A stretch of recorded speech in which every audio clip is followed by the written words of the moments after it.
Merci, Monsieur le Président. Vu la présentation implicite qui me précède, je vais avoir du mal à être dans un rôle de composition. Je vous remercie très sincèrement de m'avoir invité, sachant que j'ai effectivement été de ceux qui ont commis l'un ou l'autre article, l'un ou l'autre ouvrage en relation avec le franc CFA. Et donc je l'ai fait et vous avez malgré tout tenu à m'associer à vos travaux. Je vous en sais gré. Et je voudrais penser en tout cas que tout le monde ira jusqu'au bout de la démarche, c'est-à-dire faire en quelque sorte une opération aussi de vérité. Les monnaies ont besoin de vérité. Si nous sommes aujourd'hui devant une commission parlementaire qui est les affaires étrangères, c'est bien que la perception française aujourd'hui, c'est que cette monnaie n'est pas qu'une monnaie africaine, sinon on n'en déciderait pas au Parlement français. Et c'est aussi une perception encore plus profonde, c'est que les externalités aujourd'hui négatives de cette monnaie génèrent en Afrique un certain nombre de tensions qui probablement, en tout cas qui à mon sens, ne sont pas des tensions négligeables. Je les qualifierais même d'explosives, dans le sens où elles sont portées par la jeunesse. Et donc la démographie du rejet va beaucoup plus loin que ce qu'on peut imaginer. Ce n'est pas un rejet qui est limité à l'Afrique francophone. Il y a aujourd'hui des conférences partout en Afrique qui parlent du franc CFA, en Afrique du Sud, etc., au Malawi. Et donc je pense que c'est plutôt une bonne chose, voire une très bonne chose, que vous vous souciez de cette question. Qu'il me soit donc autorisé de me souvenir d'un 29 mai 2005, que vous connaissez tous, puisque c'était le jour du traité de Rome 2005, et que nous sommes effectivement un 29 mai. Voilà, on se rappelle du résultat. C'est donc exactement il y a 24 ans. Pourquoi est-ce que je rappelle cet événement historique? C'est parce qu'en réalité, les populations africaines qui sont utilisatrices du franc CFA n'ont jamais eu l'occasion de participer démocratiquement à un exercice les amenant à choisir leur monnaie, à choisir leurs options monétaires. Ça ne s'est jamais produit. Avec d'ailleurs ce paradoxe énorme que vous apprécierez, c'est que pour changer le nom de cette monnaie qui est dite africaine, il a fallu que le Parlement français se prononce, et le Parlement français s'est prononcé sous le regard de l'Union européenne, c'est-à-dire en respectant les avis de conformité de l'Union européenne, mais jamais aucun Parlement africain ne s'est prononcé. Ça veut dire qu'en gros, l'écho, s'il avait existé ou s'il était amené à exister, pourrait exister par des décisions de Parlement européen ou du Parlement français, approuvées par l'Union européenne, sans avoir à requérir l'avis des parlementaires, ne serait-ce que vos collègues africains. Je pense que c'est quand même une question à laquelle vous pourriez aussi, en tant que parlementaire et représentant du peuple, vous pourrez vous poser aussi quelques questions. Ce que je souhaite mettre en avant ici, et mon accroche va dans ce sens-là, c'est le fait que la monnaie va au-delà de la question purement économique, de la question du lien, disons, de la tenue d'un taux de change qui serait à l'équilibre ou pas à l'équilibre, etc. La monnaie va bien au-delà de cela. Et même l'économie va au-delà de ça. Aujourd'hui, une des monnaies qui maintient son niveau par rapport au dollar, c'est le kwacha de la Zambie. Et pourtant, l'économie zambienne va très mal.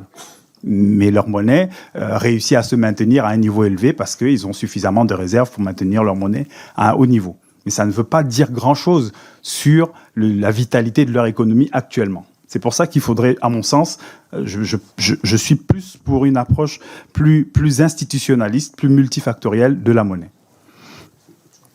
La perception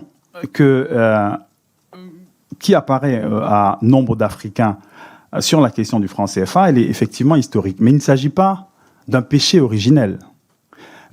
j'apprécie l'expression, et je remercie Bruno Cabriac d'en avoir parlé. Il s'agit d'une constitution. Ce n'est pas un péché qui se serait produit à un moment donné, mais c'est une forme de génétique de la zone. Elle est constituée avec un certain nombre de principes qui sont des principes de la colonie. Ces principes, quand on dit que ce sont des principes de la colonie, ce n'est pas une agression verbale. C'est un fait d'abord historique, mais c'est aussi une rationalité. C'est-à-dire que vous avez un empire, vous voulez donner un visage à votre empire, et qu'est-ce que vous faites ? Entre autres, il y a des frontières, il y a des signes monétaires qui vont se distribuer au sein de l'Empire. Il y a une banque qui va réguler la circulation monétaire, aussi bien en métropole que dans les colonies. Donc en réalité, les 4 principes cardinaux, à savoir la centralisation des réserves, l'arrimage fixe à un taux de change, etc., la libre transférabilité des fonds, des capitaux, ce sont des principes qui sont des principes naturels à un empire et qui sont naturels à une colonie. Et ces principes sont aujourd'hui encore fonctionnels. Ce qui, évidemment, pour les Africains, entretient l'idée d'une colonialité monétaire. C'est-à-dire qu'on est passé d'une situation de colonie à une situation indépendante, mais avec les mêmes principes que les principes de la colonie. D'autant plus qu'il n'y a pas eu réellement de sollicitation des parlementaires, des peuples, etc., pour approuver ces passages-là. On est arrivé même à un énorme paradoxe aujourd'hui. C'est-à-dire qu'on a, en quelque sorte, perdu des degrés de liberté du point de vue africain dans le passage à l'euro.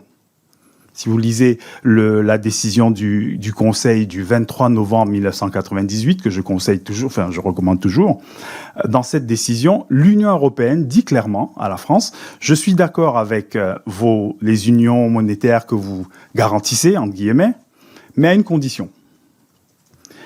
Vous ne pouvez faire aucune modification substantielle sans que 3 services au moins de l'Union européenne non seulement soient d'accord, mais valident, soient tenus informés régulièrement de l'évolution de ces accords.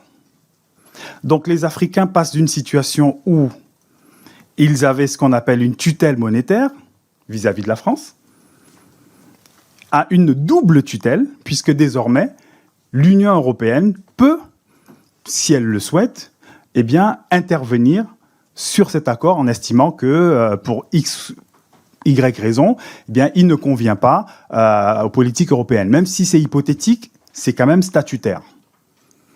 Donc on passe, avec le temps, plutôt que de gagner en liberté, en indépendance, entre guillemets, on se retrouve avec un système qui n'est plus vraiment colonial, mais qui est quelque part hyper-colonial. C'est-à-dire que la colonialité, c'est redistribuer sur l'ensemble des pays européens, puisqu'ils ont droit, chaque pays a droit de décider ou de s'opposer éventuellement à n'importe quelle décision qui pourrait être prise par les Africains ou même par la France. Et il faut préciser que cette décision du Conseil européen s'adresse à la France. C'est d'ailleurs, je crois, c'est le dernier article, il y a 7 articles. Ce qui voudrait bien dire que cette décision de l'Union européenne fait des pays africains une forme de colonie monétaire.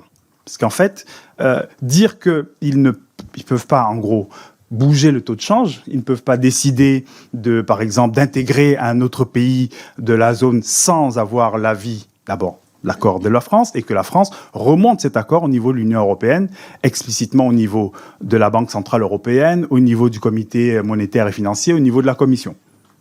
Donc 3 instances. Donc c'est difficile, dans un tel contexte, d'imaginer qu'on parle de souveraineté monétaire. Mais avant de parler de souveraineté monétaire, il faudrait aussi, et je pense que tous les panélistes ici connaissent la question même de la souveraineté avant d'être monétaire. Et c'est pour ça que je suis obligé un peu de dévier du schéma que j'avais prévu pour préciser, là encore une fois, dans cet échange qu'on nous a demandé sincère, la notion de choix me paraît difficile à argumenter. Les pays africains en 1945 sont des colonies. C'est en 1945 que le franc CFA est créé. C'est en 1945 que la France fixe le premier taux de change. Elle fixe un autre en 1948, ensuite en 1958. Entre 1958 et 1994, il n'y a pas eu d'autres taux de change. C'est le même. Ce qui veut dire que ces pays-là ont fonctionné avec les décisions qui ont été prises tout à fait normalement par la France à son époque dans son empire africain. Donc on ne peut pas dire qu'ils aient choisi les taux de change, on ne peut pas dire qu'ils aient choisi les règles qui régissent en tout cas les règles, je dirais, cardinales, qui régissent ces unions, même s'il y a eu plusieurs innovations et plusieurs ajustements à travers le temps. Mais les principales règles sont issues de cette époque-là. Et il faut savoir aussi qu'avoir un taux de change fixe, ça, je pense que c'est important aussi de relire dans la perspective qui est celle des Africains. Les Africains lisent le franc CFA avec l'ensemble des outils et instruments de la colonisation. C'est-à-dire, par exemple, vous verrez toujours associer ceux qui font des protestations fortes vont associer le franc CFA avec la présence militaire française, avec le fait d'avoir des langues officielles, la langue officielle comme le français, parce que ce sont des accords, entre guillemets, qui ont été signés lors du passage de la colonisation aux indépendances. Donc la lecture, la perspective des Africains de ce point de vue-là, la rationalité qui les anime, c'est de dire finalement on a une espèce de bloc, en gros, qui lie l'économie, la monnaie, les aspects culturels, les aspects militaires, comme un élément, comme un bloc vis-à-vis duquel on a du mal à trouver des marges de liberté. Ça explique en grande partie la situation actuelle, qui n'est pas un simple rejet. Parce que il faut savoir que la contestation du franc CFA est très ancienne. Elle naît avec le franc CFA. Elle a été le fait même de certains experts français. Parce que vous savez qu'il y avait une discussion entre le ministère des colonies et le ministère des Finances. Tout le monde n'était pas tout à fait d'accord. Il y a eu ce débat-là. Certains disaient, si on a deux monnaies dans le même empire, ça va poser tel et tel problème, etc. Donc il y a eu une contestation qui est aussi une contestation de chercheurs, d'économistes, depuis les années 50-60.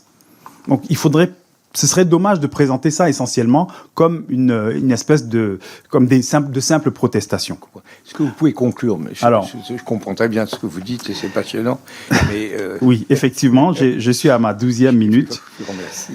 Alors, ce que je devrais dire pour conclure, c'est que l'analyse coût-bénéfice externalité faite par les Africains ne permet pas de valider l'institution franc CFA comme étant une institution de développement. Parce que tous les avantages qui sont associés au franc CFA ne renvoient pas, si on prend la stabilité, mettons, monétaire ou des prix, ça ne donne pas davantage d'investissement direct étranger aux pays africains de cette zone-là. Ils n'en ont pas plus que les autres. La stabilité monétaire ne fait pas en sorte qu'il y ait moins de pauvreté.